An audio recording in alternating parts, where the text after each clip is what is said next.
আজ আমরা বলবো যা এক অসম শক্তির বিরুদ্ধে এক নির্ভীক সাহাবের বীরত্ব ও সাহসিকতার অনন্য দৃষ্টান্ত। মাত্র 3000 যোদ্ধা নিয়ে তারা সেদিন ঝাঁপিয়ে পড়েছিলেন 1 লক্ষ রোমান সৈন্যের বিরুদ্ধে, যে রোমানদেরকে বলা হতো তৎকালীন বিশ্বের সবচেয়ে বড় ত্রাস। শুধু 1 লক্ষ রোমান যোদ্ধা নয়, বরং মুসলিম বাহিনীকে প্রতিহত করতে সেদিন তাদের সাথে যুক্ত হয়েছিল আরো 1 লক্ষ আরব খ্রিস্টান। গোটা বিশ্ববাসীকে হতবাক করে দিয়ে সেদিন শাহাদাতের তামান্নায় উজ্জীবিত এই 3000 সাহাবী ঝাঁপিয়ে পড়েছিলেন এই অসম শক্তির উপর, আর সৃষ্টি করেছিলেন মানব ইতিহাসে এক বিস্ময়কর দৃষ্টান্ত। 8ম হিজরিতে জর্ডানের মোতায় সংঘটিত এই যুদ্ধকে বলা হয় মোতার যুদ্ধ। এই যুদ্ধ ছিল ইসলামের একমাত্র যুদ্ধ যেখানে নির্ধারিত 3 জন সামরিক কমান্ডারের প্রত্যেক শহীদ হয়েছিলেন। তাদের প্রথমজন ছিলেন রসুলের পালক পুত্র জায়েদ বিন হারিসা, দ্বিতীয়জন ছিলেন রসুলুল্লাহ সাল্লাল্লাহু আলাইহি ওয়াসাল্লামের চাচাতো ভাই জাফর বিন আবু তালিব, আর তৃতীয়জন ছিলেন ইসলামের বিখ্যাত সাহাবী। মোতা ছিল সেই রণক্ষেত্র যেখানে ইতিহাসের এক বিস্ময়কর সামরিক প্রতিভা হিসেবে আবির্ভূত হয়েছিলেন ইসলামের অজেয় সেনাপতি হযরত খালিদ বিন ওয়ালিদ রাদিয়াল্লাহু তাআলা আনহু।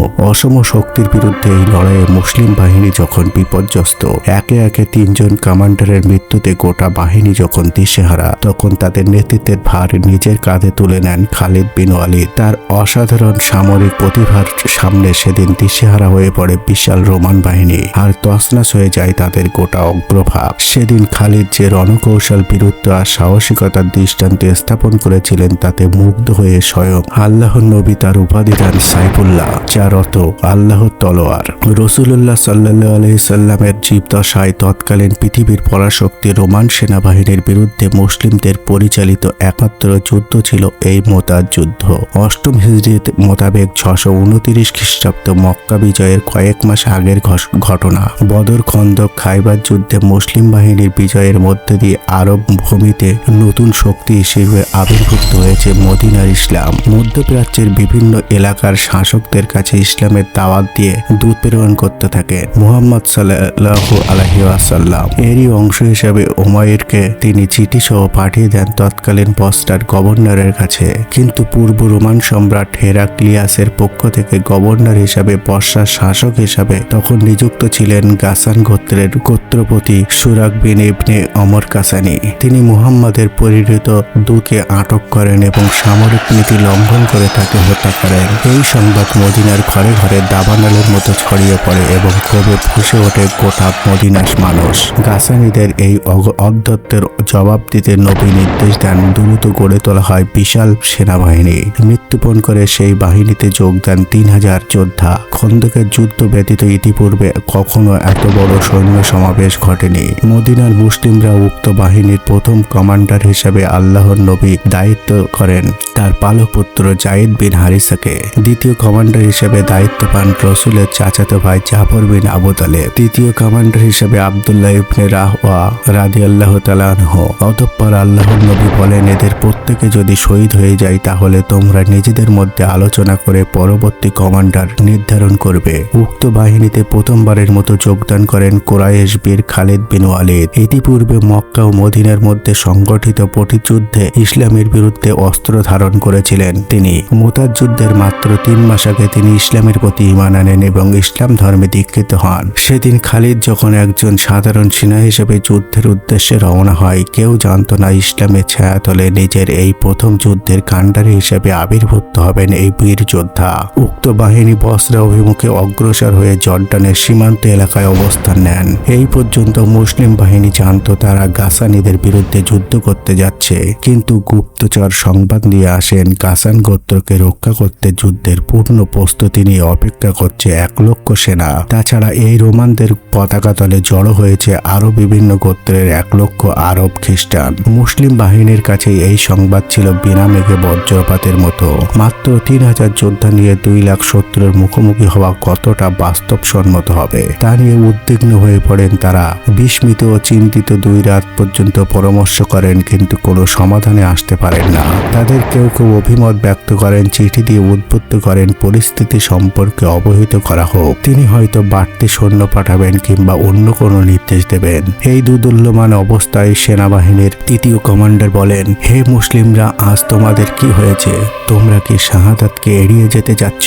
যে শাহাদাতের আকাঙ্ক্ষা নিয়ে তোমরা রওনা রওনা হয়েছিলে? আল্লাহর কসম, যুদ্ধে জয় পরাজয়ের মাপকাঠি কখনো এই হতে পারে না যে শত্রু আমাদের তুলনায় কত গুণ শক্তিশালী, আমরা সেই সত্য দিনের জন্য লড়াই করি, যে সত্য দিন দিয়ে আল্লাহ তাআলা আমাদেরকে গৌরবান্বিত করেছেন। কাজেই এগিয়ে চলো, হয় তোমরা বিজয়ী হবে আর নয় শাহাদাতের গৌরব লাভ করবে। অবশ্যই এই দুটিই কল্যাণের, যে কোনো একটি দিয়ে তোমরা লাভবান হবে।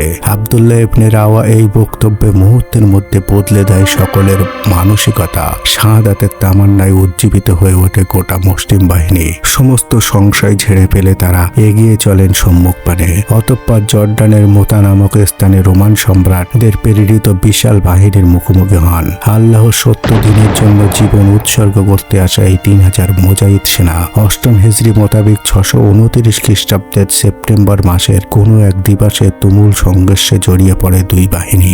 দুই সমূহ প্রতিপক্ষের এই লড়াই ছিল মানব জাতির ইতিহাসে এক বিস্ময়কর ঘটনা। ক্ষুদ্র বাহিনীটি মুসলিম ছিল বলেই সম্ভব হয়েছিল এমন দুঃসাহসী পদক্ষেপ নেওয়া। তাদের সামনে ফিরে যাওয়ার পথ খোলা ছিল, কিন্তু নিরাপদ এই প্রস্থানের পথ বেছে না নিয়ে বরং তারা তৎকালীন বিশ্বের সবচেয়ে শক্তিশালী সেনাবাহিনীর বিরুদ্ধে ঝাঁপিয়ে পড়েছিলেন আর প্রমাণ করেছিলেন উম্মতে মুহাম্মাদিরা মৃত্যুর পরে করে না, তবে যুদ্ধ যতটা আবেগের ঠিক ততটাই বাস্তবের। এই অসম লড়াইয়ে মুসলিম বাহিনী ইমানি শক্তিতে যতটাই গিয়েছিল, শত্রু বাহিনীর শক্তি ও সংখ্যায় ঠিক ততটাই গিয়েছিল।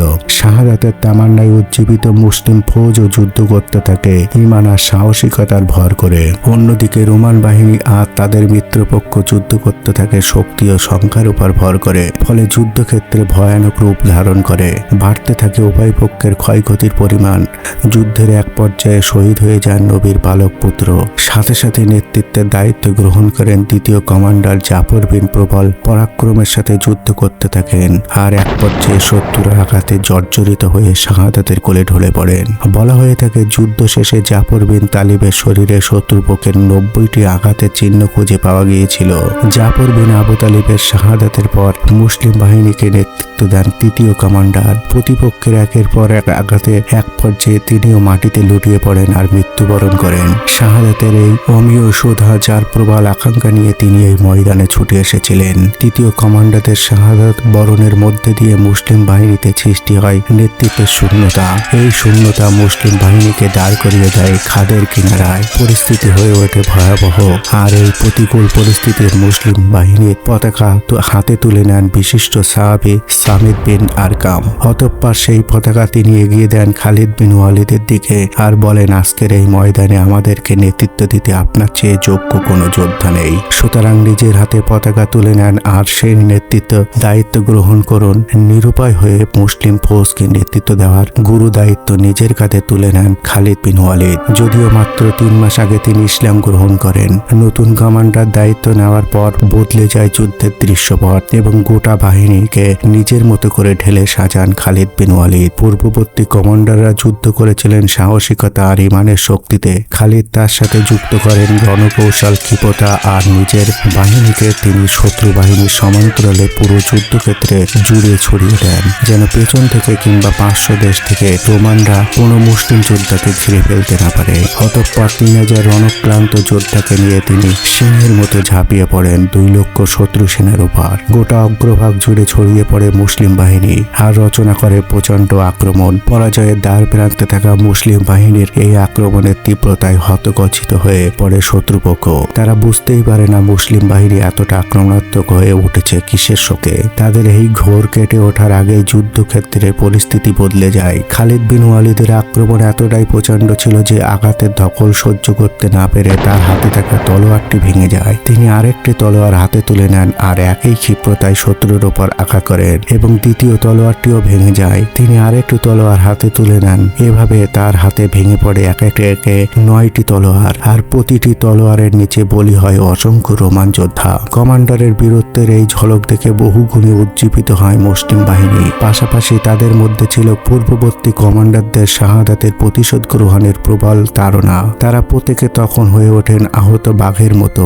আক্রমণাত্মক এই হতখচিত হয়ে পড়ে 2 লক্ষ খ্রিস্টান সেনা তারা যুদ্ধবিরতির আহ্বান জানান আর ফিরে যায় নিজেদের তাঁবুতে। ক্ষণিকের জন্য স্বস্তির নিঃশ্বাস নেমে আসে মুসলিম শিবিরে। 2 লাখ অমুসলিম সৈন্যের বিপরীতে মাত্র 3000 মুসলিম সেনার টিকে থাকা ছিল এক বিস্ময়কর ঘটনা। এই যুদ্ধে খালিদ বিন যে বীরত্বের পরিচয় দিয়েছিলেন ইতিহাসে তার কোনো তুলনা খুঁজে পাওয়া যায় না। মুতার যুদ্ধে 3 জন কমান্ডার সহ 12 জন মুসলিম মারা গিয়েছিলেন। অন্যদিকে রোমান বাহিনীতে হতাহতের পরিমাণ ছিল বহুগুণ বেশি। তথাপি তারা ছিল সংখ্যায় অগণিত, যদিও সাহাবীদের প্রত্যেকে জীবন দিতে প্রস্তুত ছিলেন। কিন্তু তারা উপলব্ধি করেন কোনো কিছুর বিনিময়ে এই যুদ্ধে বিজয় অর্জন সম্ভব নয়। সার্বিক পরিস্থিতি বিচার করে পরবর্তী দিনে নতুন করে যুদ্ধে না জড়িয়ে বরং তারা মদিনার পথে ফিরে আসেন। খালিদের বাহিনী যখন মদিনায় প্রবেশ করে তখন তাদেরকে তিরস্কার করতে শুরু করেন অনেক জনতা। তারা ধিক্কারের সাথে বলে, আল্লাহর পথ থেকে তোমরা পালিয়ে এসেছো। কিন্তু নবী মুহাম্মদ উত্তেজিত জনতাকে নিবৃত্ত করে বলেন তারা পালিয়ে আসেনি, আল্লাহর ইচ্ছা হলে তারা আবার সেখানে যাবে। খালিদ বিন ওয়ালিদের কাঁধে হাত রেখে তিনি বলেন, হে সুলাইমানের পিতা, আজ যে বীরত্ব তুমি দেখিয়েছো তার অধিক কারো পক্ষে সম্ভব নয়। অতঃপর উপস্থিত জনতার দিকে তাকিয়ে তিনি বলেন, খালিদ হলো সাইফুল্লাহ, যার অত আল্লাহর তলোয়ার। মুতার যুদ্ধ ছিল এক অমীমাংসিত যুদ্ধ, কিন্তু এর ফলাফল ছিল সুদূর প্রসারী। এই যুদ্ধের ফলে মুসলিমদের বীরত্বের খ্যাতি আরবের সীমানা ছাড়িয়ে দূর দূরান্তে ছড়িয়ে পড়ে। মনে রাখতে হবে, তখনও পর্যন্ত মুসলিমরা ছিল তৎকালীন পৃথিবীর সবচেয়ে পশ্চাৎপদ জাতি, আরবের এক নতুন উদীয়মান শক্তি, যারা তখনও মদিনার সীমানা পেরিয়ে বেশি দূর নিজেদের প্রভাব বিস্তার করতে পারেনি। অন্যদিকে রোমানরা ছিল তৎকালীন পৃথিবীর 2 পরাশক্তির একটি, যা শত শত বছর ধরে মধ্যপ্রাচ্য সহ পৃথিবীর এক বিরাট অঞ্চল শাসন করে এসেছে। তাদের বিরুদ্ধে অস্ত্র ধারণ তো দূরের কথা, তাদের চোখে চোখ রেখে কথা বলতেও ভয় পেত আরবরা। এই রোমানদের বিশাল সেনাবাহিনীর বিরুদ্ধে অস্ত্র ধারণ করেছে মদিনাবাসী, তাও মাত্র 3000 যোদ্ধা নিয়ে। এই ঘটনা ছিল আরবের ইতিহাসে একেবারে নজিরবিহীন, অবিশ্বাস্য। এই ঘটনায় হতবাক হয়ে গোটা আরব বিশ্ব, তাদের চিন্তার জগতে সৃষ্টি হয় ব্যাপক আলোড়ন। তারা উপলব্ধি করে ইতিপূর্বে পরিচিত সকল শক্তির চেয়ে মুসলিমরা সম্পূর্ণ আলাদা। তাদের প্রিয় মুহাম্মদ নিঃসন্দেহে আল্লাহর প্রেরিত রাসূল, আর এ কারণেই দেখা যায় মুসলিমদের চিরশত্রু, জেদি আর অহংকারী হিসেবে পরিচিত বেশ কয়েকটি গোত্র মুতার যুদ্ধের পর ইসলামের ছায়াতলে আশ্রয় গ্রহণ করেন।